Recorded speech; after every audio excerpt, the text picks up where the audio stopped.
मेरे प्यारे दोस्तों, अस्सलाम वालेकुम। जैसा कि आप सभी को मालूम है कि कुछ ही दिनों के बाद में बकरा ईद आने वाली है और बकरा ईद के मौके पर मुसलमान जानवरों की कुर्बानी देने वाले हैं। लेकिन जैसे ही बकरा ईद करीब आती है तो कुछ नासमझ लोग इसको लेकर तरह तरह के सवाल उठाने शुरू कर देते हैं। वह कहते हैं कि मुसलमान बकरा ईद क्यों मनाते हैं और बेजुबान जानवरों की कुर्बानी क्यों लेते हैं, इसके पीछे वजह क्या है। आज की इस वीडियो में हम आपको बकरीद को लेकर पूरी मालूमात देने वाले हैं और आपको बताने वाले हैं कि मुसलमान बकरा ईद क्यों मनाते हैं और इस दिन जानवरों की कुर्बानी क्यों दी जाती है। इसलिए आज का ये वीडियो आप सभी के लिए बहुत ही खास है। आप हिंदू हो या मुसलमान, आप इस वीडियो को आखिर तक जरूर देखें और मेहरबानी करके इसे शेयर भी कर दिया कि बकरा ईद आने से पहले पहले यह वीडियो और भी लोगों के पास में पहुंच जाए। तो चलिए शुरू करते हैं। पहले दोस्तों, जैसा कि आप सभी को मालूम है कि हर त्योहार को मनाने के पीछे कोई ना कोई वजह या कहानी जरूर होती है। उसी तरह से बकरा ईद को मनाने और कुर्बानी देने के पीछे भी इस्लाम में एक वार किया है। याद रखें, अल्लाह ताला जिससे प्यार करता है उसे आजमाता है और वक्त वक्त पर उनका इम्तिहान भी लेते रहते हैं। इसी तरह से एक बार हजरत इब्राहीम अलैहिस्सलाम का भी इम्तिहान लिया गया। हजारों साल पहले की बात है कि एक रोज हजरत इब्राहीम अलैहिस्सलाम अपने घर में आराम फरमा रहे थे कि उनकी आंख लग गई, यानी कि उन पर नींद गालिब हो गई। तभी आप अलैहिस्सलाम ने अपने ख्वाब में देखा कि अल्लाह ताला आपसे फरमा रहा है कि इब्राहीम, आप अपने सबसे प्यारे और अजीज चीज को मेरी राह में कुर्बान करो। पैरों को याद रहे, नदियों और पैगंबरों का ख्वाब कभी झूठा नहीं हो सकता। इसीलिए हजरत इब्राहीम अलैहिस्सलाम ने यह ख्वाब सच जाना और अपनी अजीज चीज को अल्लाह की राह में कुर्बान करने के लिए तैयार हो गए। उस वक्त हजरत इब्राहीम अलैहिस्सलाम के पास में काफी तादाद में जानवर हुआ करते थे, इसलिए सुबह होते ही उन्होंने उनमें से 100 कुर्बान कर दिए, यानी कि 100 अल्लाह की राह में कुर्बान कर दिए। मगर फिर जैसे ही दूसरी बार उनकी आंख लगी तो फिर से अल्लाह ताला की तरफ से आवाज आई कि इब्राहीम, आप अपनी सबसे प्यारी और सबसे अजीज चीज को मेरी राह में कुर्बान करो। तो इसीलिए फिर दूसरे दिन हजरत इब्राहीम अलैहिस्सलाम ने 200 कुर्बान कर दिए, यानी 200 अल्लाह की राह में कुर्बान कर दिए। मगर फिर तीसरी रात जैसे ही उनकी आंख लगी तो अल्लाह ताला की तरफ से फिर से वही आवाज आई कि इब्राहीम, आप अपनी सबसे प्यारी और सबसे अजीज चीज को मेरी राह में कुर्बान करो। ये सुनकर आप अलैहिस्सलाम सोचने लगे कि मेरे लिए सबसे प्यारी और सबसे अजीज चीज तो मेरा बेटा इस्माइल है। आप सोचने लगे कि अल्लाह ताला कहीं यह तो नहीं देखना चाह रहा कि मैं सबसे ज्यादा प्यार अपने फर्जंद यानी कि अपने बेटे इस्माइल को करता हूं या फिर अपने जानवर की। प्यारे दोस्तों, हम आपको बता दें कि हजरत इब्राहीम अलैहिस्सलाम और हजरत हाजिरा का सिर्फ एक ही बेटा था और वह भी काफ़ी दुआ और मन्नत करने के बाद में अल्लाह ताला ने आपको बुढ़ापे की उम्र में दिया था।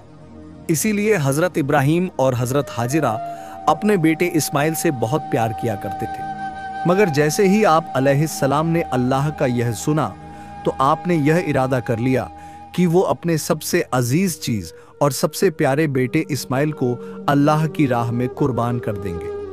इसलिए फिर दूसरे दिन हजरत इब्राहीम अलैहिस्सलाम ने अपनी बीवी हजरत हाजिरा से कहा कि हाजिरा अपने बेटे को खुश करें, नए कपड़े पहनाए हों और खुशबू लगाकर बिल्कुल दूल्हे की तरह तैयार कर दो। आज हम अपने एक दोस्त के घर पर दावत पर जा रहे हैं। यह सुनकर आपकी बीवी हजरत हाजिरा बहुत खुश हुई और खुशी खुशी से अपने बेटे हजरत इस्माइल को तैयार कर दिया। फिर जब हजरत इब्राहीम अलैहिस्सलाम अपने प्यारे बेटे इस्माइल को लेकर मक्का की तरफ रवाना होने लगे, तभी आपके घर में एक शैतान दाखिल हुआ और वह आपकी बीवी हजरत हाजिरा से कहने लगा कि हाजिरा, क्या तुम्हें पता भी है कि तुम्हारे प्यारे बेटे को कहाँ लेकर जा रहा है? तुम्हारे बेटे को तुम्हारा शहर किसी दोस्त के घर दावत पर नहीं ले जा रहा है, बल्कि तुम्हारे प्यारे बेटे इस्माइल को कुर्बानी करने के लिए ले जा रहा है, यानी कि मारने के लिए ले जा रहा है। यह सुनकर हजरत हाजिरा ने कहा, मैं अपने इब्राहीम को अच्छी तरह से जानती हूं, भला एक बाप अपने बेटे को क्यों मारेगा? तो यह सुनकर शैतान ने कहा कि तुम्हारे शहर इब्राहीम ने एक ख्वाब देखा है जिसमें अल्लाह ने तुम्हारे प्यारे बेटे इस्माइल की कुर्बानी मांगी है, इसलिए इब्राहीम इसको कुर्बानी करने के लिए ले जा रहे हैं। तो ये सुनकर आपकी बीवी हजरत हाजिरा फक्र से कहने लगी कि शैतान तुम पर लानत हो, अगर मेरा बेटा अल्लाह की राह में कुर्बान होने के लिए जा रहा है तो मेरे लिए इससे बड़ी खुशी की बात और क्या होगी। यह तो मेरा एक बेटा है, अगर मेरे पास हजारों इस्माइल भी होते तो मैं खुशी खुशी उनको अल्लाह की राह में कुर्बान होने के लिए भेज देती। यह सुनकर फिर शैतान हजरत इस्माइल के पास गया और कहने लगा कि ए इस्माइल, क्या तुम्हें पता भी है कि तुम्हारे बाबा तुम्हें कहाँ लेकर जा रहे हैं? वह तुम्हें दावत में नहीं बल्कि तुम्हें मारने के लिए ले जा रहे हैं। वह तुम्हें अल्लाह की राह में कुर्बान करने के लिए ले जा रहे हैं। तो यह सुनकर हजरत इस्माइल अलैहिस्सलाम ने फरमाया कि अगर मैं अल्लाह की राह में कुर्बान हो जाऊं तो मुझसे बड़ा खुशनसीब फिर कौन होगा। यह सुनकर शैतान बहुत मायूस हुआ, इसीलिए फिर हजरत इब्राहीम अलैहिस्सलाम के पास पहुंचा और कहने लगा कि इब्राहीम, अपने प्यारे बेटे को कुर्बान करने के लिए क्यों ले जा रहे हो? तुम्हें पता भी है कि तुम्हारी हर कुर्बानी अल्लाह की बारगाह में कबूल होगी भी या नहीं? और दूसरी बात, जब तुम अपने बेटे को कुर्बान कर दोगे तो फिर बुढ़ापे में तुम्हारी हिम्मत कौन करेगा? बुढ़ापे में तुम्हारी देखभाल कौन करेगा? यह सुनकर फिर हजरत इब्राहीम अलैहिस्सलाम ने कुछ पत्थर उठाए और शैतान को लांघती कहकर मारने लगे। यह देखकर शैतान वहां से भागने लगा।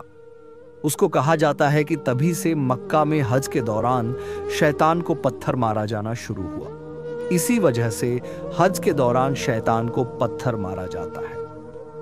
फिर हजरत इब्राहीम अलैहिस्सलाम अपने बेटे को साथ लेकर वहां से चल दिए और आगे बढ़ने लगे। थोड़ी दूर जाने के बाद आपने अपने बेटे से फरमाया, ए इस्माइल, क्या तुम्हें पता भी है कि हम आपको अल्लाह की राह में कुर्बान करने के लिए ले जा रहे हैं? तो यह सुनकर आपका बेटा हजरत इस्माइल अलैहिस्सलाम कहने लगे, बाबा जान, इससे बेहतर मेरे लिए और क्या होगा कि मुझे अल्लाह की राह में हल्ला के एक नई कुर्बान करने के लिए ले जा रहे हैं। लेकिन बाबा, मेरी एक इल्तिजा है कि जब आप मेरा गला काटोगे तो आप वह देख नहीं पाओगे, इसलिए पहले आप रस्सी से मेरे हाथ और पांव को अच्छी तरह से बांध लीजिए और मैं चाहता हूं कि आप भी अपनी आंखों पर पट्टी बांध ले ताकि आपको मेरे गले पर छुरी चलाते वक्त तरस ना आ जाए। बस फिर क्या था, हजरत इब्राहीम अलैहिस्सलाम ने अपने प्यारे बेटे इस्माइल के हाथ और पांव बांधे और अपनी आंखों पर भी पट्टी बांध ली और फिर अपने हाथों में एक छुरी लेकर आसमान की तरफ देखा और कहने लगे, हे अल्लाह, अगर आप मुझे 1000 इस्माइल भी देते तो मैं खुशी खुशी के साथ में उन सबको आपकी राह में कुर्बान कर देता। यह कहकर आपने वह छुरी अपने बेटे इस्माइल के गर्दन पर चलाने लगे। तो इतने में अल्लाह ताला ने फरमाया, ऐ जिब्राइल, जल्दी से जाओ, जन्नत से एक जानवर को लेकर जमीन पर जाओ और इस्माइल को वहां से हटाकर उसकी जगह जानवर को रख दो। इब्राहीम इम्तिहान में कामयाब हो गया है। जैसे ही हजरत इब्राहीम अलैहिस्सलाम ने गर्दन पर छुरी को फिराया तो जो खून बहने लगा, उसके बाद आपने जैसे ही अपनी आंखों से पट्टी को हटाया तो आपने देखा कि आपके पास में ही आपका बेटा इस्माइल सही सलामत खड़ा है। फिर आपने जैसे ही नीचे की तरफ देखा तो आपने देखा कि उसी जगह पर एक दुम्बा, जिसे हम भड़ कहते हैं, वह कुर्बान हो चुका है। यह देखकर हजरत इस्माइल अलैहिस्सलाम ने अल्लाह का शुक्र अदा किया। इतने में एक आवाज आई कि इब्राहीम, तुम्हारा यह इम्तिहान क़यामत तक याद रखा जाएगा और तुम्हारी सुन्नत को ईमान वाले लोग हर साल याद रखेंगे और अल्लाह की राह में कुर्बानी पेश करेंगे। आज भी हजरत इब्राहीम अलैहिस्सलाम की सुन्नत पर अमल करते हुए पूरी दुनिया में इस दिन को ईद उल कुर्बानी के नाम से याद किया जाता है।